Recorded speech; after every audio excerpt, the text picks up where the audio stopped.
সাজগোজ করতে একটু দেরি হয়, তুমি কত গালি দাও। চলো আমার হয়ে গেছে, চলো বিয়া বাড়ি চলো, হয়ে গেছে।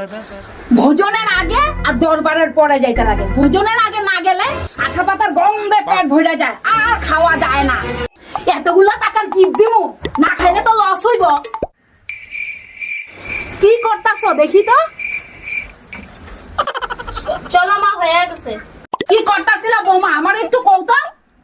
ওটা তোমার মাথায় ঢুকবো না। কালকে তোমার আমি লাইকাল ছুইলা দিছিলাম না, এখন ঢং দেখাইতাছো। হ্যাঁ, আমারও সময় আইবো, একদিন দেখবা। ভেবে আছে তো দিল্লি থেকে, ও তোমার ডাবল ক্লথটা দেখা পছন্দ হয়েছে, তা আমার কইছে ফটো পাঠাইতে, তা আমি ওইটাই ফটোটা পাঠাইতেছিলাম। দেখছো আমরা হাতের কাজের কত কত, দেশ বিদেশ Delhi বেড়াইছে। No, no, no, no.